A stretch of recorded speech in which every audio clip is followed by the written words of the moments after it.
¿Se ve ahí la pantalla de presentación?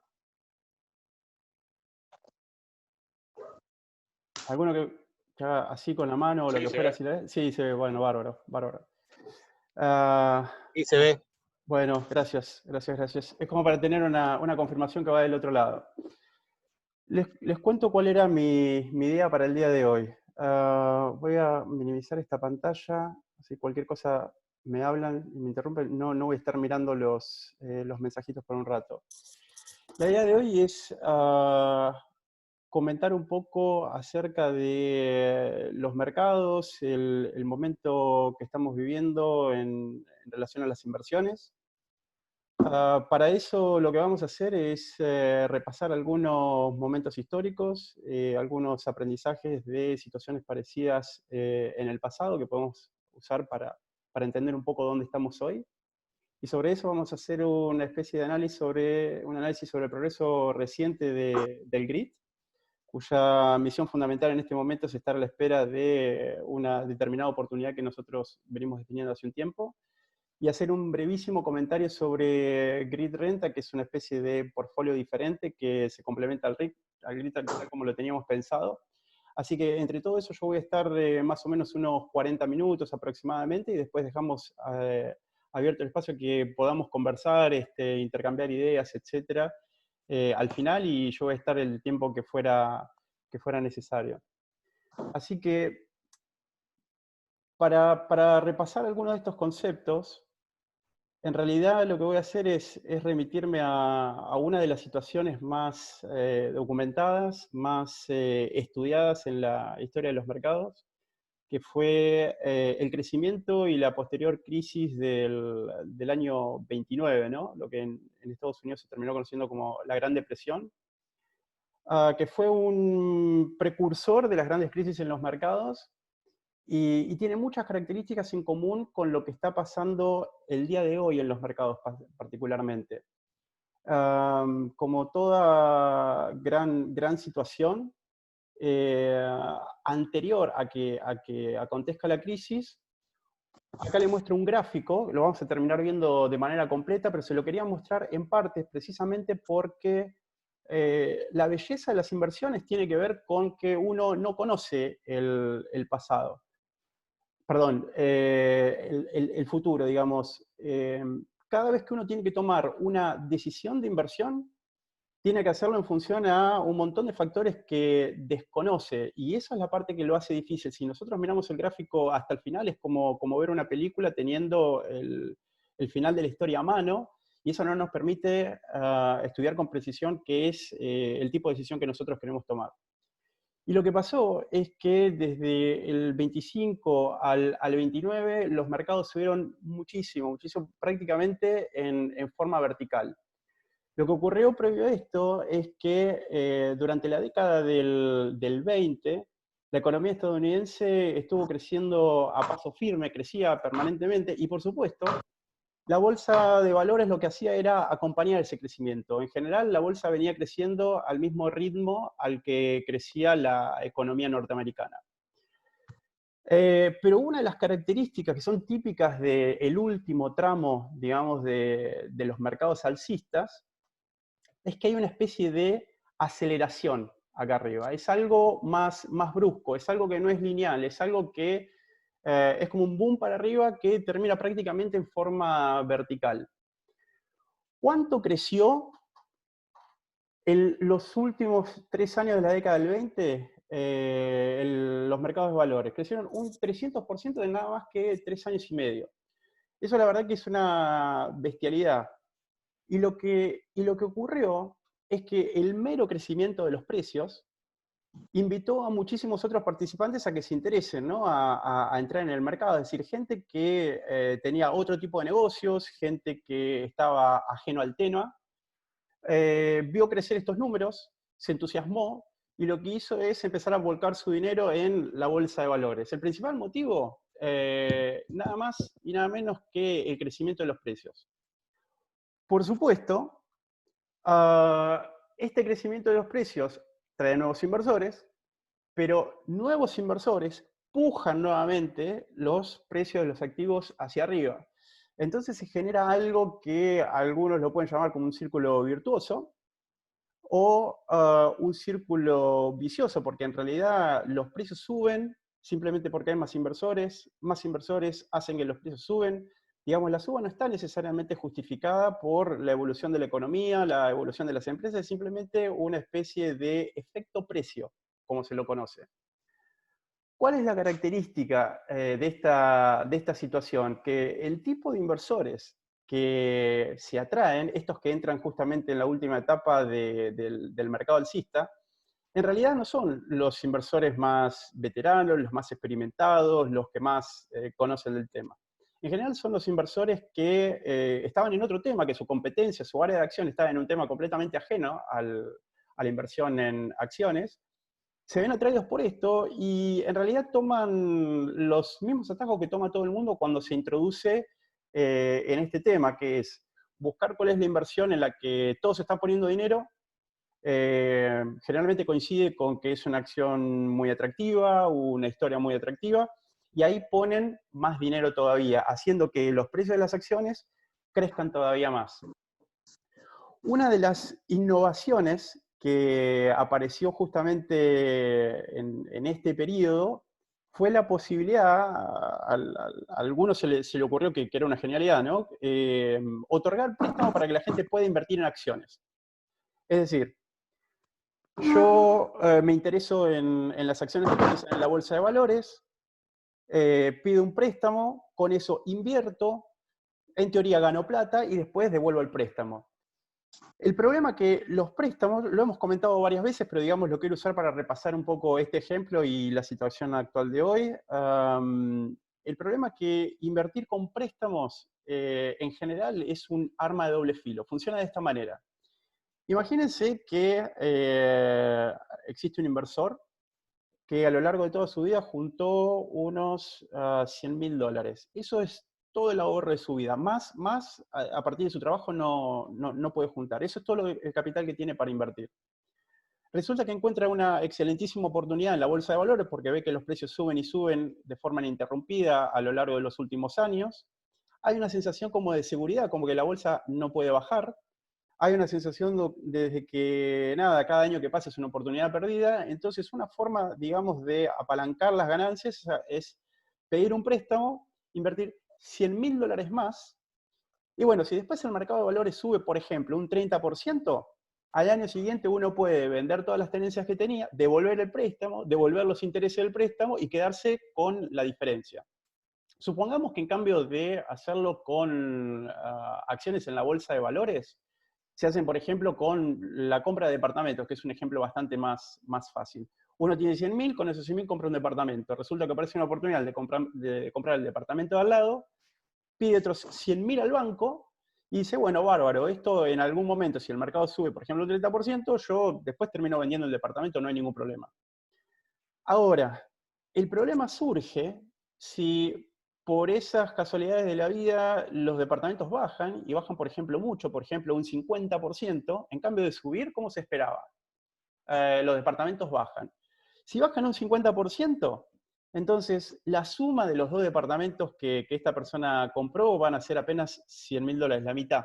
Y eso le alcanza apenas para devolver el préstamo, y en realidad esa persona se queda con cero patrimonio, se queda con nada, no le queda ni siquiera para pagar los intereses. Técnicamente queda en una especie de quiebra. Antes de tomar esta genial decisión, la persona tenía un patrimonio de $100.000 para invertir. Después de esta decisión, si la inversión le fue mal, se quedó absolutamente sin nada. ¿Por qué la gente usa crédito? Justamente porque, como comentaba, hay una especie de sensación de que las acciones, los mercados o los departamentos han estado creciendo de manera interrumpida durante los últimos años y dicen, ok, no se puede volver a dar una situación de crisis como la anterior, esto va a seguir creciendo, es momento de hacerlo. Eso es muy típico de cuando llevamos muchos años de crecimiento ininterrumpidos. Entonces, la característica típica es que después de un periodo de crecimiento sostenido, generalmente vienen nuevos inversores que son principiantes, más de un perfil emocional, gente que se siente o es mucho más vulnerable a sentirse contagiada por el entusiasmo reinante en los mercados, y encima un poco para apalancar sus ganancias, usa dinero prestado.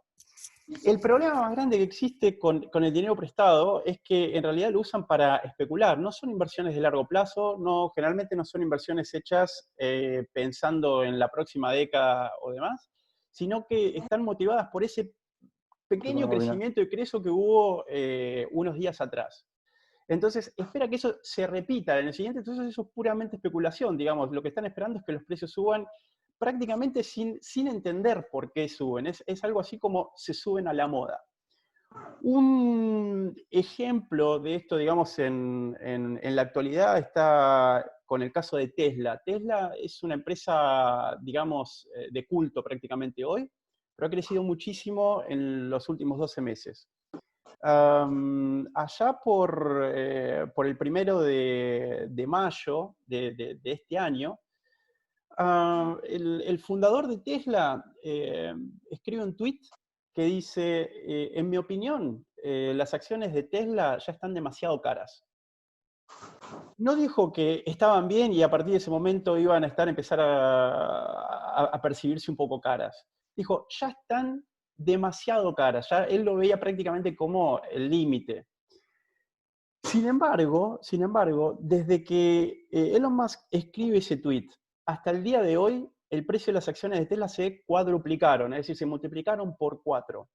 Entonces uno dice, pero si el propio fundador de la compañía dice que las acciones de la empresa ya están demasiado caras, ¿cómo puede ser que posterior a eso, inmediatamente posterior a eso, el valor de la compañía, el valor de las acciones se haya multiplicado por 4 cuando no hubo absolutamente ningún evento relacionado a la mejora de los negocios de la compañía que lo justifique? Es simplemente precio. La compañía no tuvo ninguna mejora, como lo vamos a ver un poquito más adelante.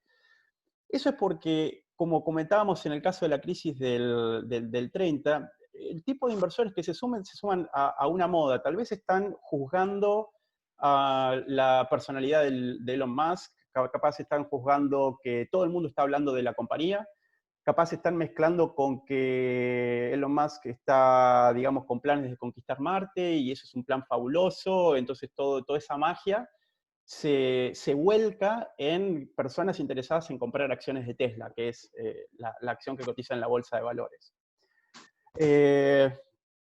Hay una anécdota. Yo la semana pasada vi un tweet. Yo no soy muy activo escribiendo en las redes sociales, pero sí leyendo bastante, ¿no? Leo bastante información, periodismo financiero y los comentarios de la gente. Y una de las cosas que pasó es que me encontré con un diálogo entre una persona y un conocido mío que es asesor de inversiones, y resultó que esta persona, este usuario de Twitter, pregunta, ¿pero cómo puedo desde Argentina hacer para invertir en Tesla? Y mi conocido le dice, bueno, en realidad te tenés que abrir una cuenta de broker, desde Argentina lo puedes hacer así, desde Estados Unidos lo puedes hacer así. Ah, bárbaro, ¿me das más información? Sí, claro, después te escribo por privado. Esa fue un poco la conversación por Twitter. Ahora, por un lado es entendible. Mi conocido, mi amigo, estaba brindando un tipo de información, asesorando a alguien. Ahora, yo lo que me ponía a pensar es, las personas ven las noticias, se entusiasman con las compañías, no saben siquiera cómo se compra una acción en la bolsa de Estados Unidos, pero ellos van a comprar Tesla. Es decir, como sea, o sea, el nivel de la persona que se está sumando en este momento es realmente como de principiante, y ese es el tipo de personas que generalmente no están mirando cómo viene la compañía, sino que están mirando exclusivamente su historia, su fundador, etc. Entonces, otra de las cosas, de los efectos que provoca esto es que, bueno, pasado determinado tiempo, ya hay mucha más gente que empieza a coincidir con que las acciones de Tesla están realmente caras, ¿no? En relación al negocio de la compañía. Entonces, ¿cuál es la recomendación?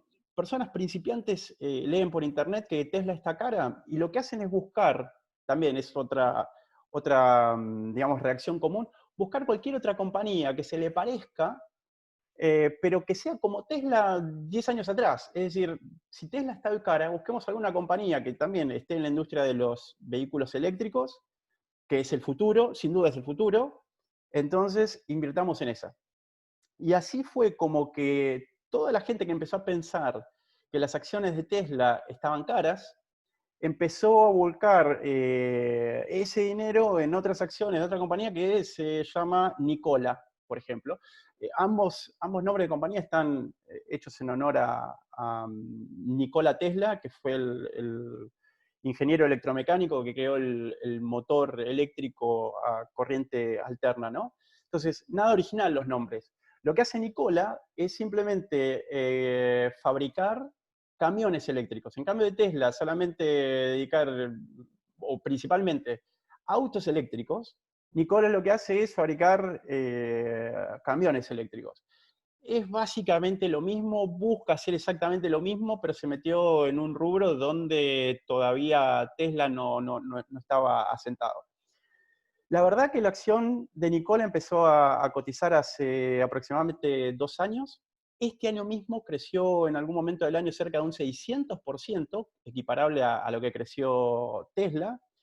Sin embargo, vamos a ver después, en realidad, hasta ahora, a pesar de que es una empresa que cotiza en la bolsa de valores, la empresa Nikola todavía no terminó de fabricar ningún camión ni vendió ningún camión. Todavía no pudo vender absolutamente nada y tiene una evaluación altísima, ha llegado a crecer, como decía hoy, después lo vamos a ver un poco más en profundidad, vamos a ver un ejemplo, pero sus acciones llegaron a crecer un 50% este mismo año. Es impresionante.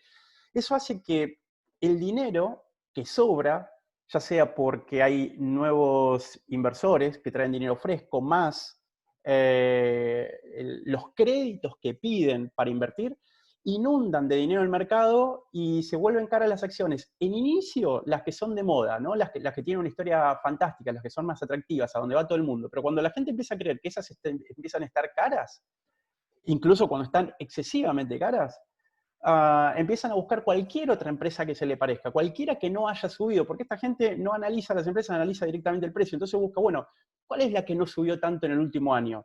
Y a la que sea que no haya subido, pum, aunque vaya con pérdida, aunque el negocio no sea atractivo.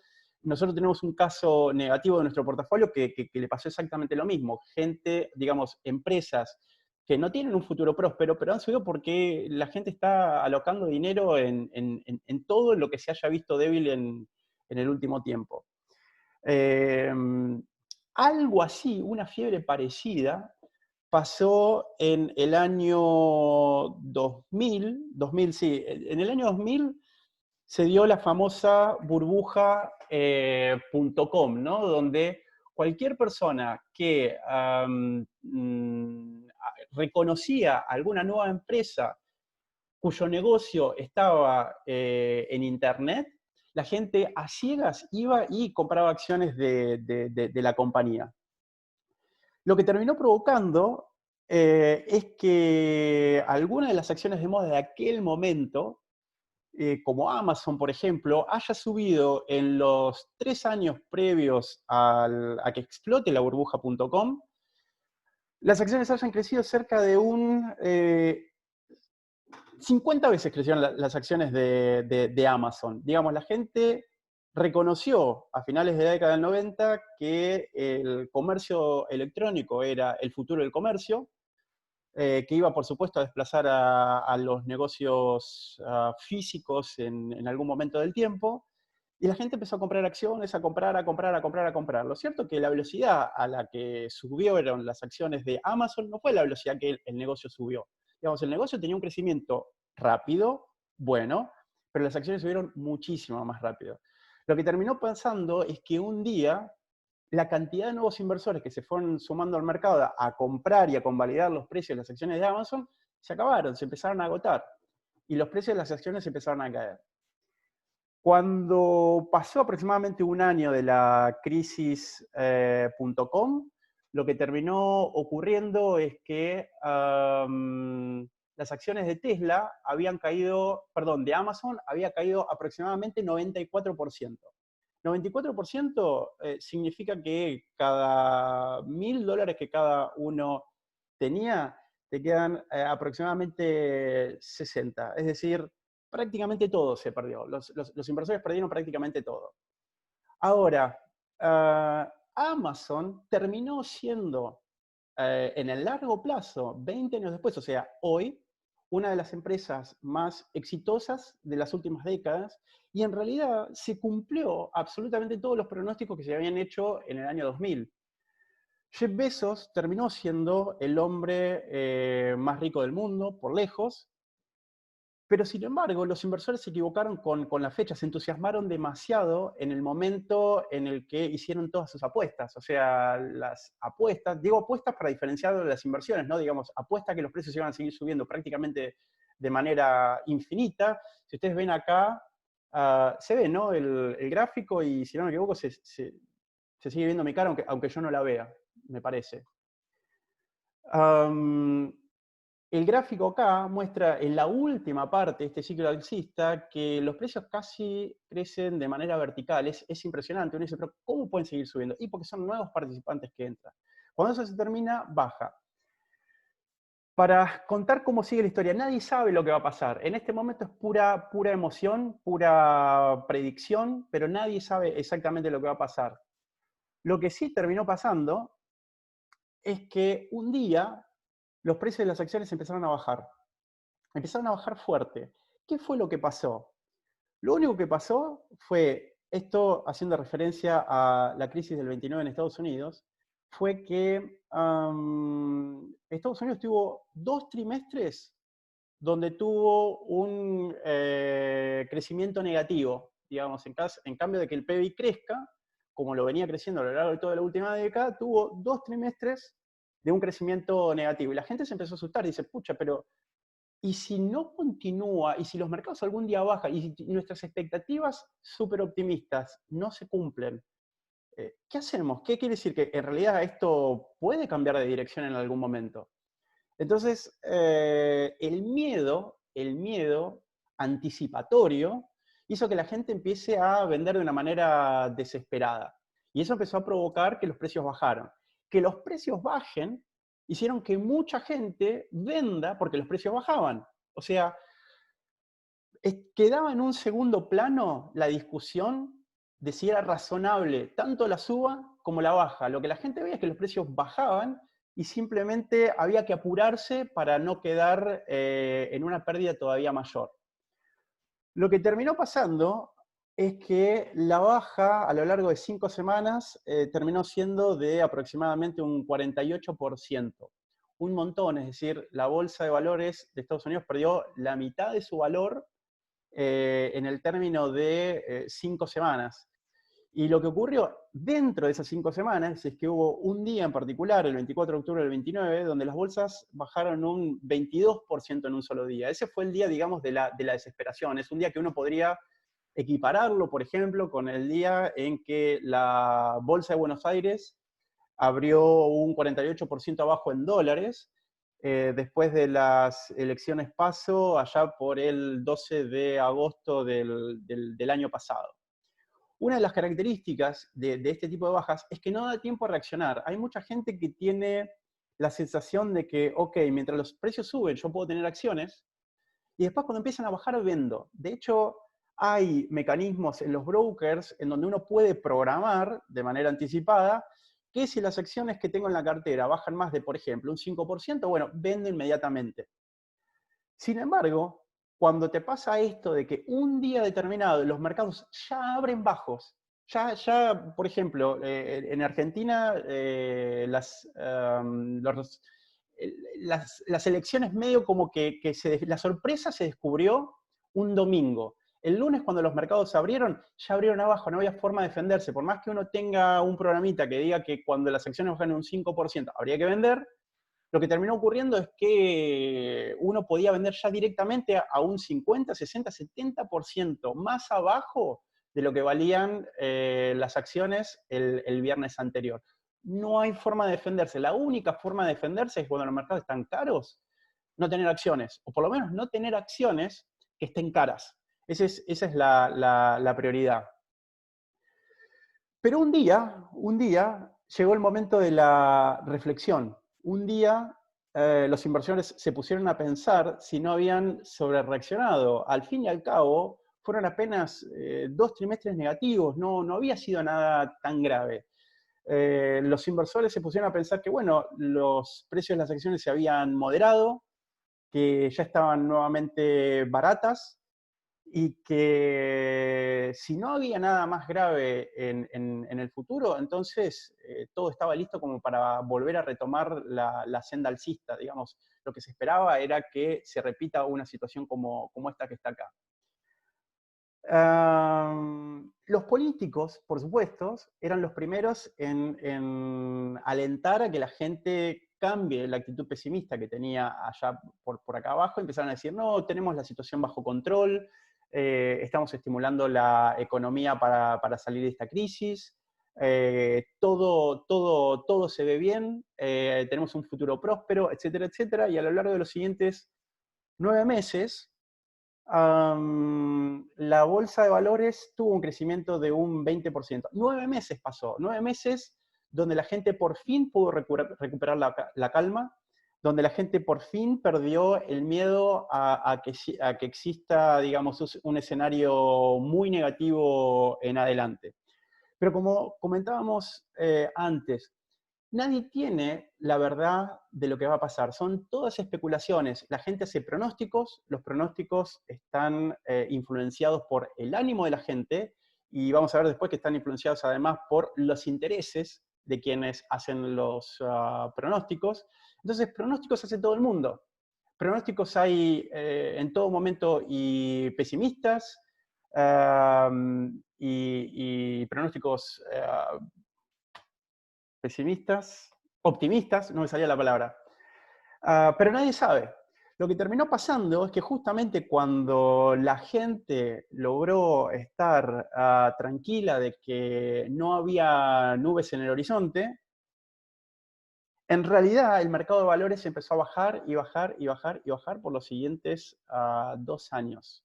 Cada vez que subía, cada vez que había como un tic hacia arriba, la gente decía, bueno, listo, tocamos piso y es momento de volver a recuperar la senda alcista. Y casi como si fuera un chiste para el inversor, las acciones seguían bajando y bajando y bajando y bajando, hasta que terminaron bajando un equivalente todo el mercado entero. Se imaginan que hubieron empresas que directamente desaparecieron, pero el mercado entero terminó bajando cerca de un 90% a lo largo de esos 2 años y pico. Fue una masacre para los inversores, para todos los que estaban viviendo los inversores, para todos los que tenían ahorros en el mercado de valores. Prácticamente perdieron absolutamente todo. Igual estoy hablando del caso más positivo, que es aquellos que no tenían créditos, que no habían comprado con créditos. Aquellas personas que compraron acciones con crédito, después de que los mercados bajaron un 90%, directamente quedaron con deudas impagables, como estaba comentando hoy. La parte buena es que Estados Unidos es un país que a la larga uno puede confiar en que una sube un poquito más arriba, una sube un poquito más abajo, pero en realidad termina subiendo, digamos. Es un país que en el largo plazo progresa, crece, más allá de los altibajos. Entonces, el final de la historia es que las bolsas terminaron recuperando todo aquello que habían perdido en esa gran recesión que apareció después del 29.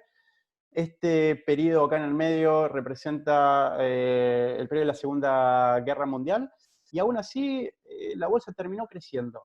Digamos, este es el final de la historia. La historia termina, digamos bien, fue un gran susto. La gente le llevó aproximadamente 20 años en perderle el miedo a invertir en la bolsa de valores. Se hablaba de que en aquel momento hubo suicidios, etc. No están comprobados, pero digamos, es parte del mito popular de aquella época. El único problema con esta recuperación es que le tardó 23 años a la bolsa recuperarse. 23 años, un cuarto de siglo, digamos, es muchísimo tiempo, muchísimo tiempo. Y no solo un tiempo increíble, sino que además, para recuperarte de una pérdida de un 90%, necesitas poder volver a multiplicar todas tus inversiones por 10. Digamos, multiplicar por 10 es muchísimo. La verdad que es prácticamente empezar de nuevo. Fíjense lo que significó haber comprado acciones en este punto.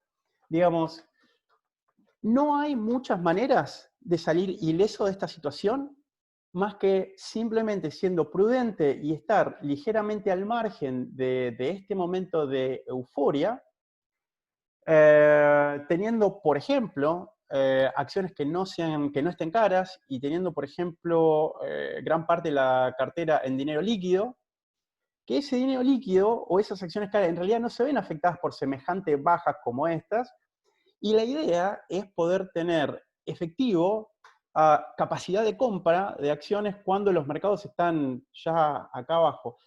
Este es en realidad el ideal teórico de lo que habría que hacer con las acciones, es decir, vender o simplemente no tener cuando las inversiones están en general caras, cuando las empresas están en general caras.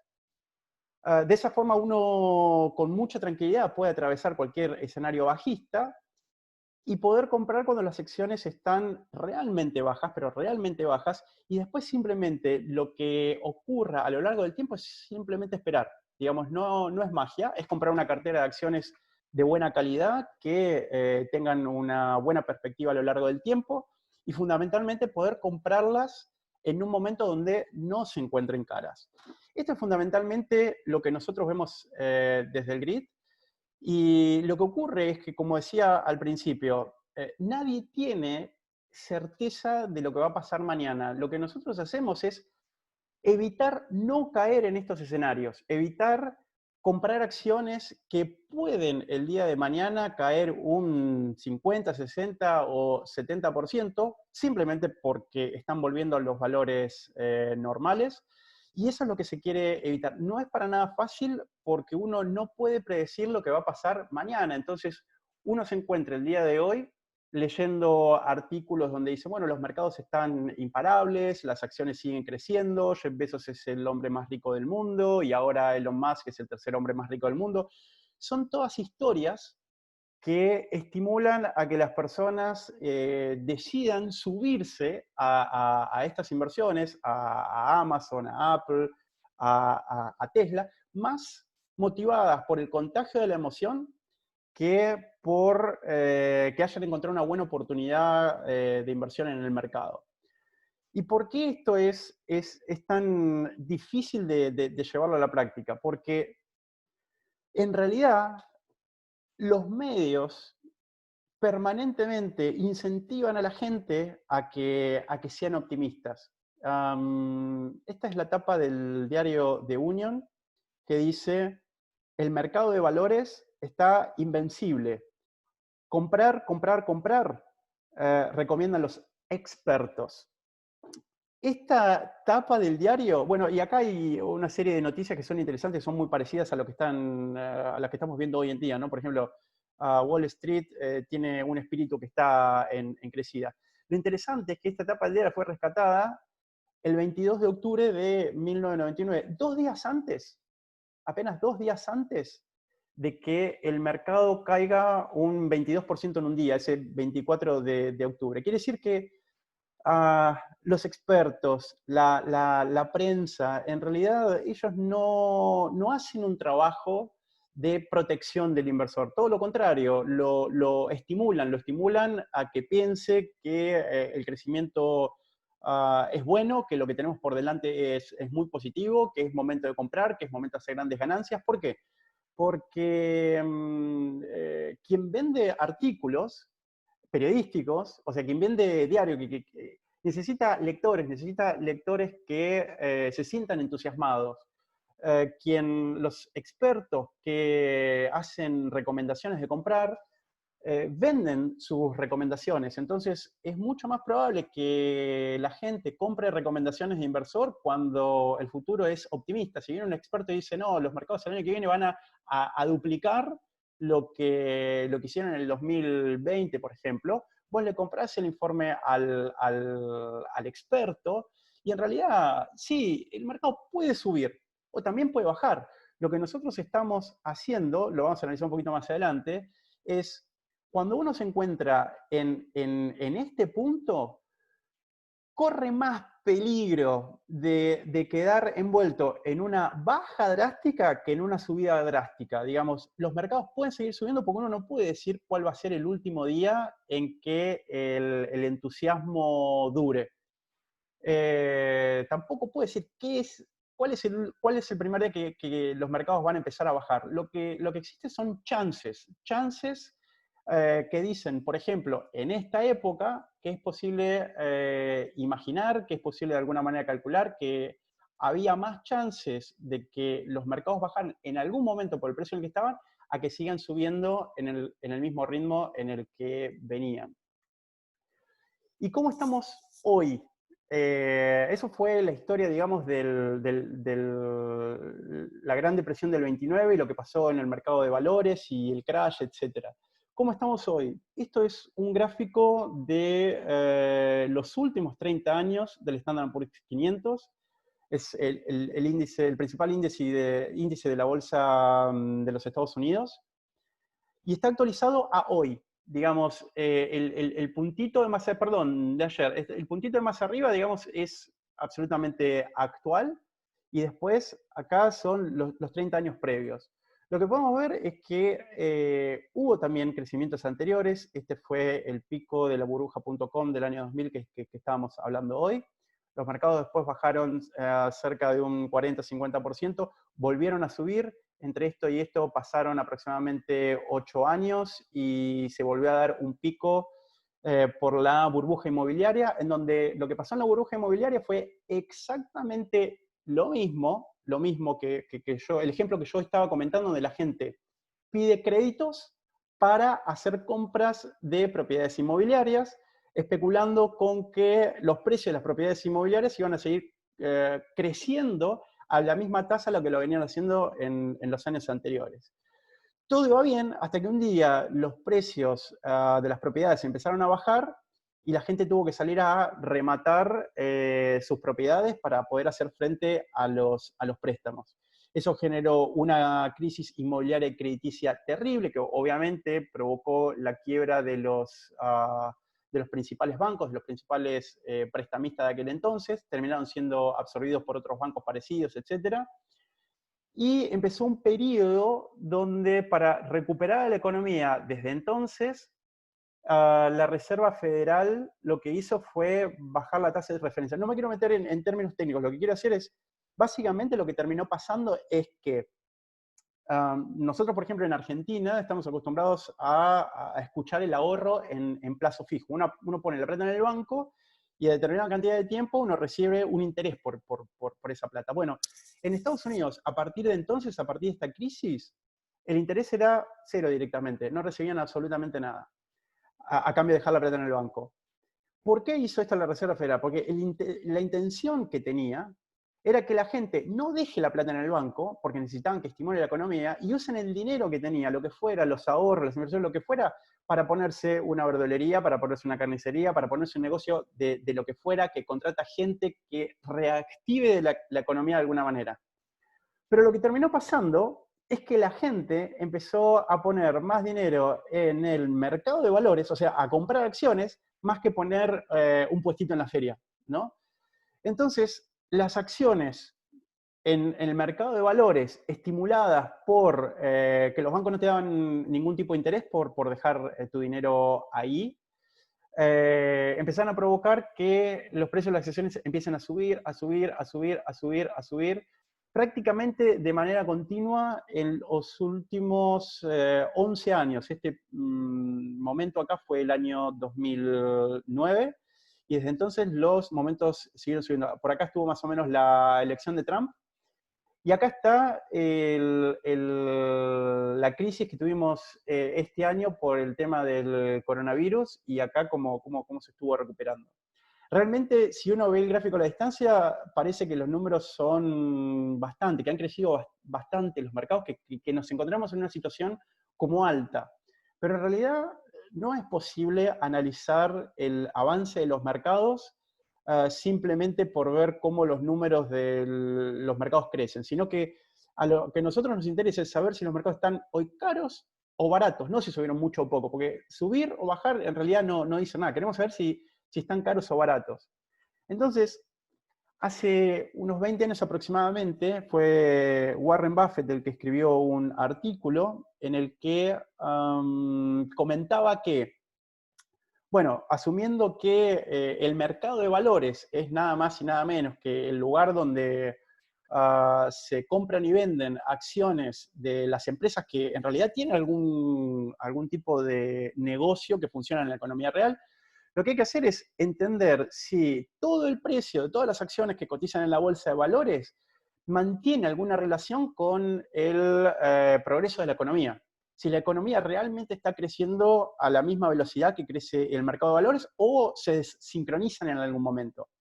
Entonces, lo que podemos ver es que acá, por el año 2000, en realidad los precios de las acciones de la bolsa de valores se distanciaron muchísimo del crecimiento de la economía. Entonces, ahí es cuando esta curva amarilla sube, mostrando que los precios de las acciones estaban en general caras. Había algunas acciones que estaban más caras que otras, pero en general caras.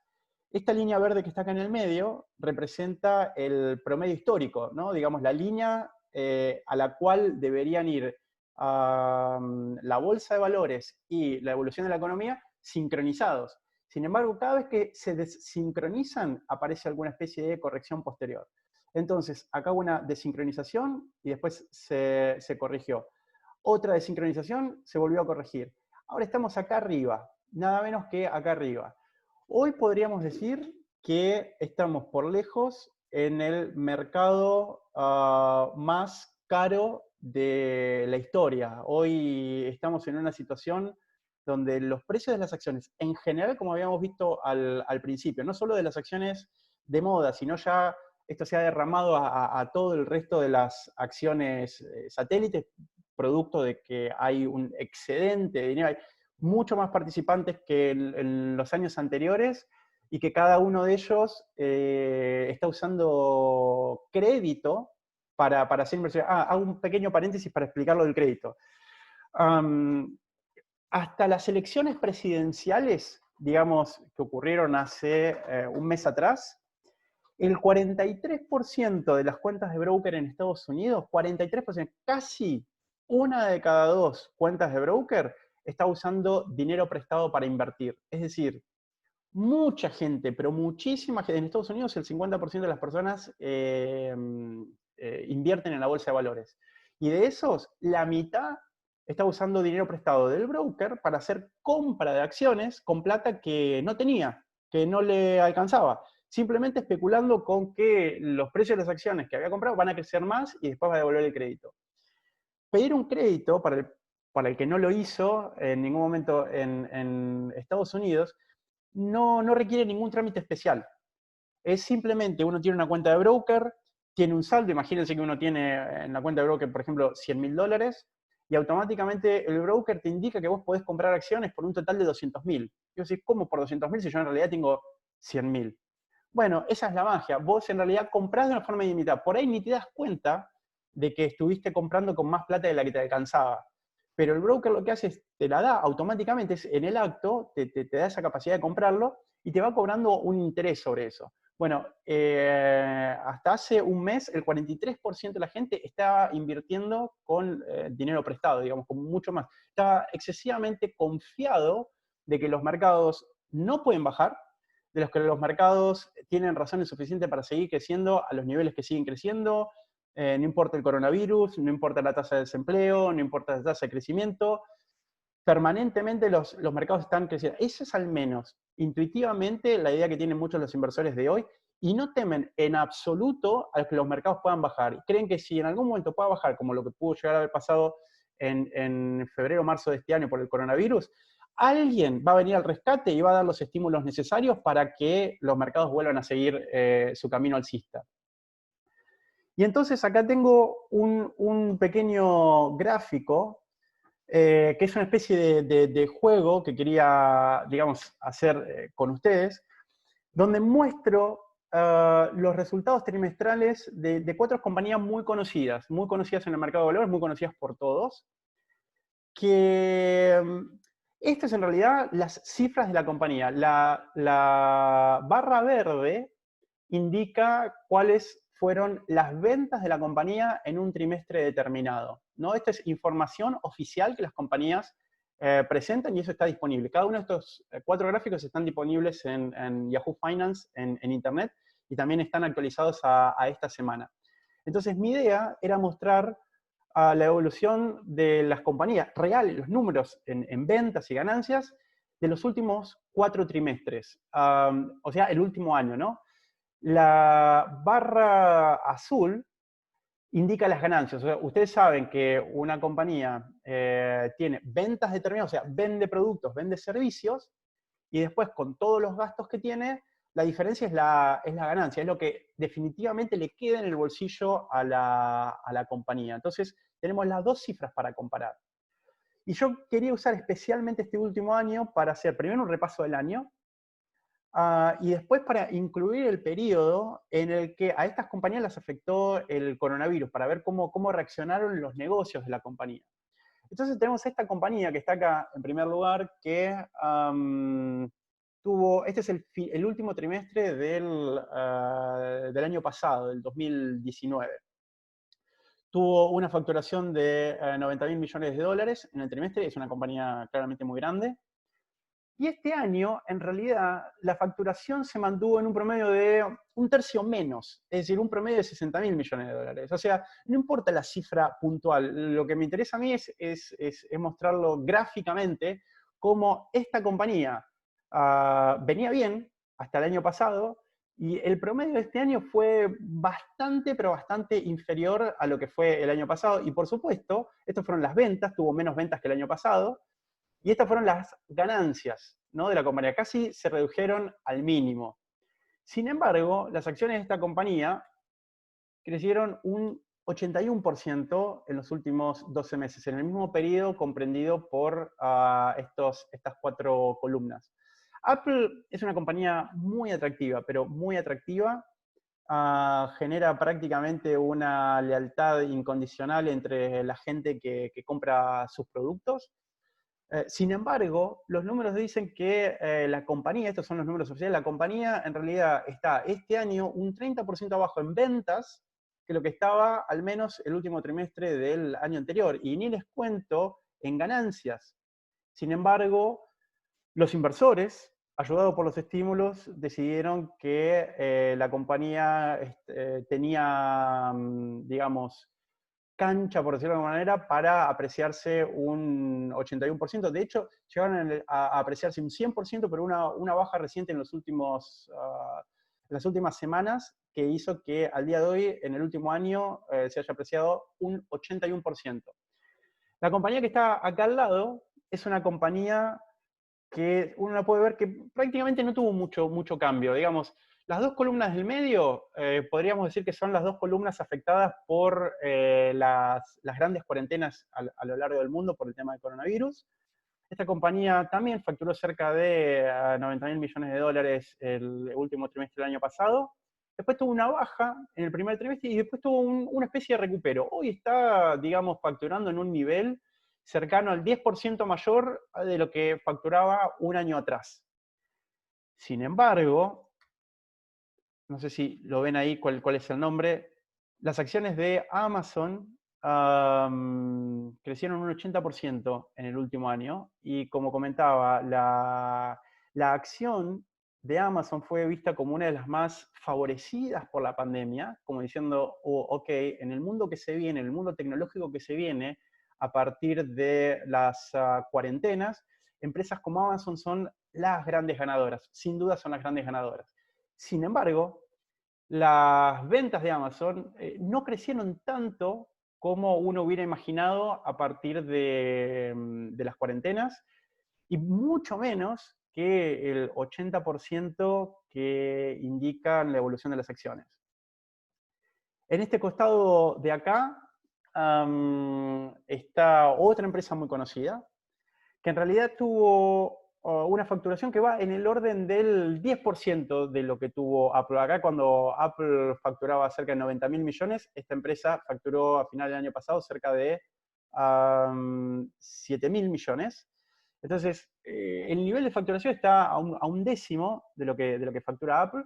Y cuando se vino la cuarentena, hubo una especie de baja que lo afectó por 2 trimestres, bajó cerca de un 10-15%, pero después se recuperó y al día de hoy, por suerte, está facturando más o menos un 15% más que el año pasado. 15% más que el año pasado.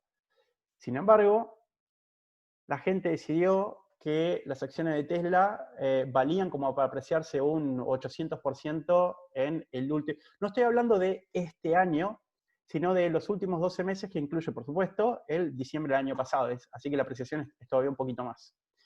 Bueno, esa es un poco la desconexión que hay entre el crecimiento de los precios de las acciones y el crecimiento de los negocios. Nosotros, para no vernos sesgados por solo los precios de las acciones, recomendamos que cuando uno analice una empresa, primero analice los números, que analice esto, cuáles son las ventas, cuáles son las ganancias, ¿está realmente creciendo la empresa? ¿Tiene perspectiva de seguir creciendo? Y después revisar el precio. Porque si uno revisa el precio y las acciones estuvieron subiendo, dicen, ok, esta es una inversión ganadora.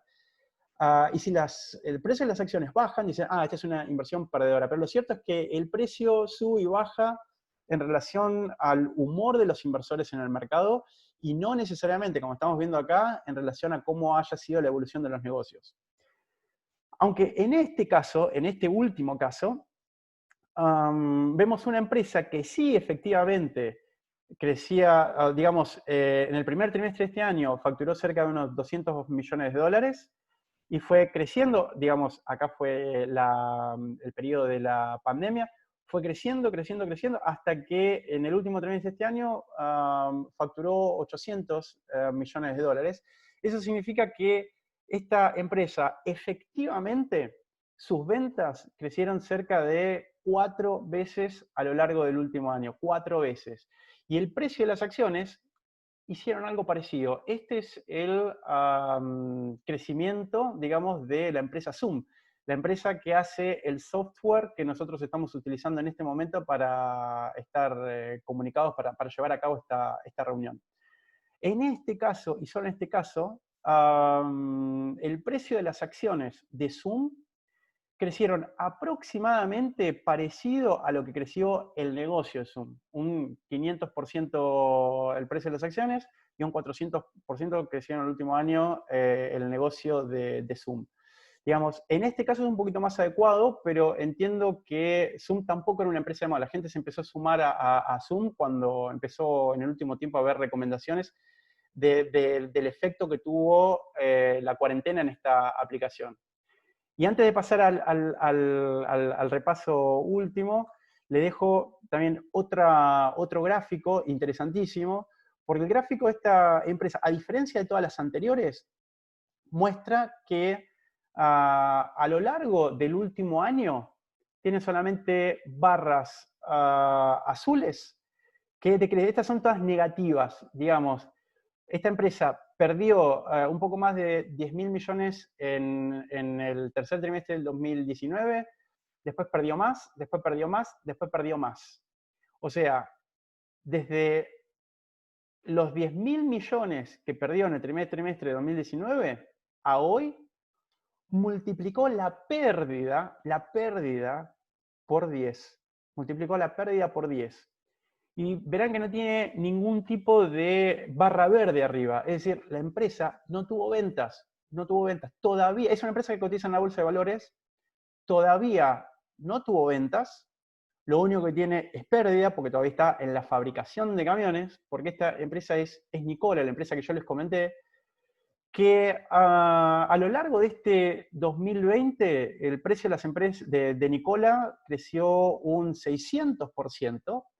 Y después, producto de que hubo una especie así de sinceramiento, hubo una especie de golpe de realidad, los precios de la empresa de Nikola bajaron muchísimo, bajaron cerca de un 80%, completando una suba total acumulada de este año de un 83%. O sea, Nikola creció un 83%, mientras multiplicó por 10 las pérdidas y no tuvo ningún tipo de facturación en lo que va del año. ¿Por qué se da todo esto? Esto no es simplemente impericia. Esta evolución en el último periodo digamos, de este mercado alcista se debe por la combinación de tres tipos o tres causas de optimismo, ¿no? En primer lugar, lo que habíamos hablado al principio, es decir, después de la crisis del 2008, los bancos centrales pusieron la tasa de referencia en cero, es decir, lo que sería como una especie de equivalente a un plazo fijo en Estados Unidos no daba nada, y la gente empezó a volcar ese dinero tanto sí en la economía como en el mercado de valores, haciendo que digamos, los precios del mercado de valores crezcan de la manera que fueron creciendo durante la última década y un poquito más. Y a esto, en el último tiempo, a causa, digamos, de la pandemia, se sumó créditos blandos que le daban a las personas, a las empresas, compra de bonos, y estímulos fiscales, que es simplemente esto de darle plata a la gente que se vio afectada por la pandemia. Entonces, la gente directamente aprobaba, a partir del presupuesto, entregarle plata a la gente, y eso terminó resultando un estímulo para la bolsa. Es decir, cuando el Congreso de Estados Unidos decidía el paquete de estímulos para las personas, las bolsas subían, porque decían, ok, la cabizbaja economía recibe un estímulo. Lo particular del estímulo es que en realidad no resuelve la situación de fondo, es decir, no resuelve el problema sanitario, no hace que la economía crezca de una manera permanente, la gente sigue quedando desempleada igual con o sin estímulo.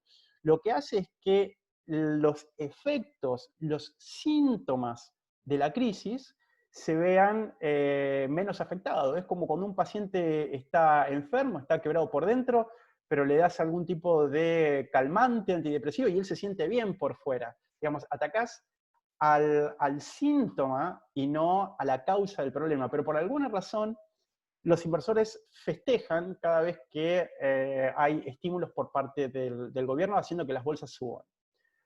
Y a lo que se le agregó a principios de noviembre aproximadamente, fue exactamente después de las elecciones presidenciales, son los anuncios por la buena efectividad de las vacunas. Arrancó con eso Pfizer, con un 90% de efectividad, entonces los mercados realmente subieron mucho en noviembre, producto de que la gente empezó a pensar que había luz al final del túnel, de que los mercados en realidad iban a crecer porque se había encontrado la solución que había puesto al mundo en el medio de una cuarentena permanente. Y eso nuevamente fue celebrado al punto de que el Dow Jones en el mes de noviembre tuvo el mejor mes desde el año 1987, que fue después de otro crash, donde los mercados se estaban recuperando. Bueno, ok, entonces, una de las cosas que me causaron un poco de curiosidad, o gracia, por decirlo de alguna manera, es que la semana pasada leí una noticia que decía algo así que como los números de muertos en Estados Unidos estaban creciendo de una manera acelerada a causa del coronavirus, las bolsas crecían porque eso significaba que iban a apurar los estímulos fiscales y los iban a hacer más grandes. Es decir, cuanto más muertos haya, más rápido y más grande va a ser el paquete de estímulos fiscales que vaya a aprobar el Congreso, y eso ameritaba optimismo en la bolsa de valores. Entonces, no importa prácticamente cuál sea la causa, siempre los inversores están mirando el costado positivo a todo. Si hay estímulos fiscales, porque hay estímulos fiscales. Si sube la cantidad de muertes diarias por coronavirus, bueno, porque va a haber más estímulos fiscales. Y si hay vacuna para resolver el coronavirus, bueno, el optimismo por la vacuna entonces. Y el último, que fue lo que se agregó ahora, que fue en realidad lo que ya discutimos al principio de la charla, es que todo eso hizo que las bolsas suban a pesar de las malas noticias que había en la economía o a pesar del no crecimiento de las principales empresas que cotizan en la bolsa de valores, incluyendo a las conocidas tecnológicas.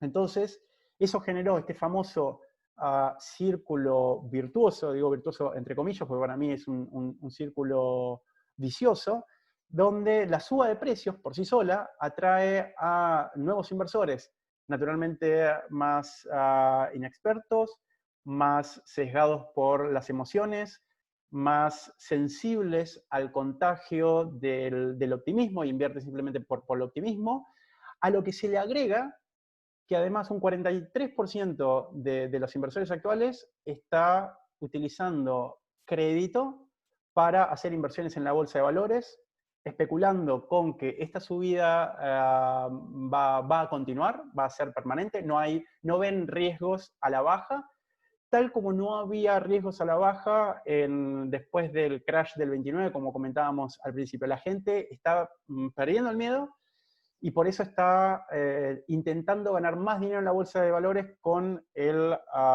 crédito que le pide al broker. Así que esta situación es un poco compleja el día de hoy, pero es entendible. Cada vez más gente se vuelca del lado optimismo, simplemente por cómo ven la suba de precios, pero no habría que olvidar la frase de John Templeton que dice: los mercados alcistas nacen en el pesimismo, crecen en el escepticismo, maduran en el optimismo y mueren en la euforia.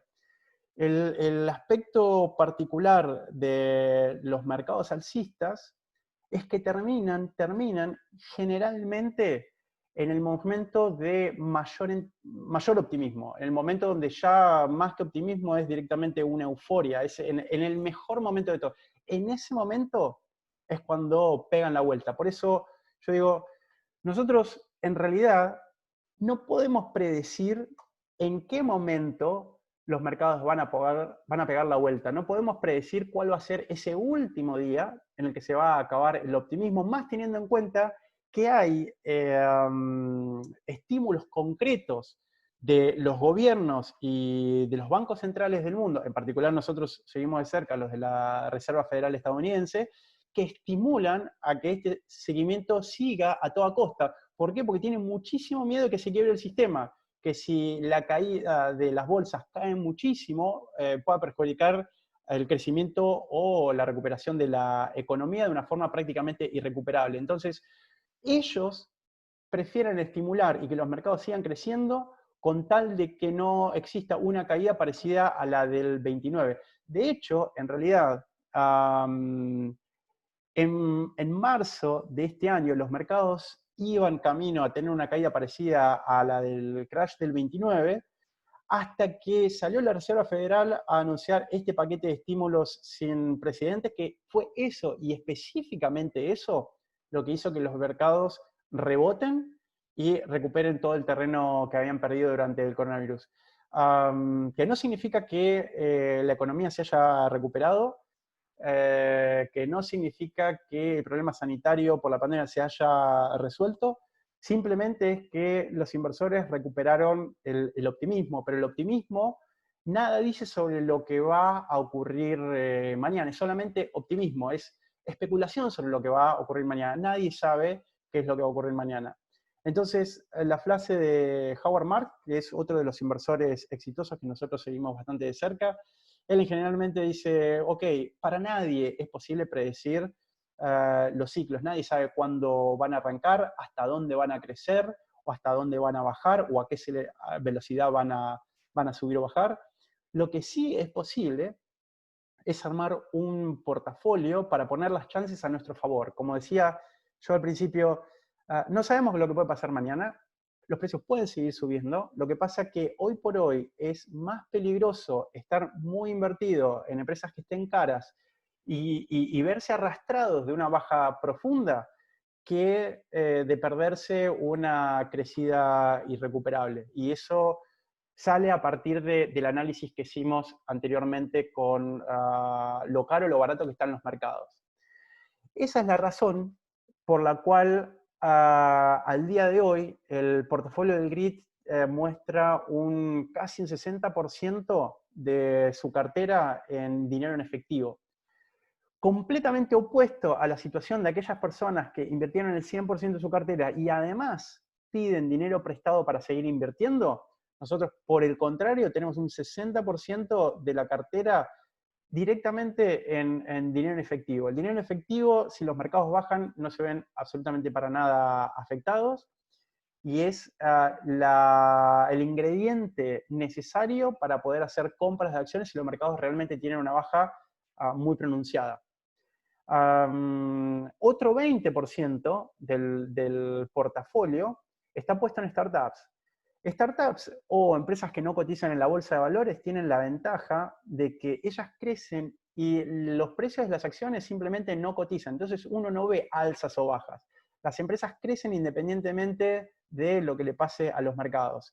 En el último reporte estuvimos haciendo una mención al caso de Ripio, que fue una empresa que se vio absolutamente favorecida en sus negocios por el crecimiento del valor del Bitcoin.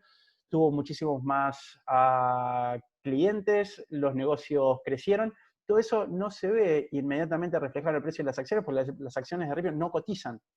Sin embargo, es una empresa que crece independientemente de eso. Entonces, una cosa en la que yo suelo poner foco es que en realidad la estrategia del grid de hoy es estar lo más líquido posible, es estar lo más afuera del mercado posible. Por eso no es muy importante hacerle el seguimiento a lo que haga este 22% de la cartera del fondo que sí está invertido en empresas que cotizan en la bolsa de valores. En primer lugar, porque las empresas que acá cotizan son empresas, por un lado, conservadoras, y por el otro lado hay un 10%, o sea, casi la mitad de las inversiones que tenemos puestas en la bolsa de valores están destinadas a empresas que esperamos que nosotros bajen de valor, como los brokers estadounidenses que se ven afectados por la irrupción de Robinhood, que se está robando prácticamente a todos los clientes, a todos los inversores que invierten en Estados Unidos. Así que en realidad la cartera está principalmente preparada para un escenario, para sacar provecho de un escenario bajista. Lo que ha pasado es que, a pesar de que estos brokers tienen un negocio que se reduce y se reduce a lo largo del tiempo, esta euforia, este optimismo que hubo en el último tiempo por los estímulos han hecho que los brokers crezcan de todos modos, como han crecido otras empresas que tal vez su negocio no lo ameritaban, pero sus acciones han crecido igual. Y esta fue principalmente la causante de que exista una variación de un 1%, un 2%, que vaya un poco en contra de la estrategia del fondo en algún trimestre determinado, que eso, otra vez, no tiene mucha correlación con, o sea, no es un indicador de cómo le está yendo a la cartera del fondo, principalmente porque el 78% de la cartera no cotiza en la bolsa de valores, y un 58% directamente está ahí a la espera. La estrategia es más o menos así, como la explica Howard Marks también, que lo mencionamos antes en uno de sus libros. Y es que a medida que los precios de las acciones se alejan de su valor razonable, se ponen cada vez más caros, nosotros vamos aumentando cada vez más el porcentaje de dinero en efectivo que tenemos en la cartera. ¿Por qué? Porque cuanto más se alejen de ese promedio histórico, más fuerte va a ser la caída a la hora que tengan que reajustarse a la realidad. Entonces, si los mercados siguen subiendo un poco más, probablemente lo que nosotros hagamos es aumentar un poquito más todavía el nivel de efectivo. Así que este es un poco el resumen de la estrategia, lo que explica cuál es las razones de la variación, más, menos, 1 o 2% en algún trimestre o el otro.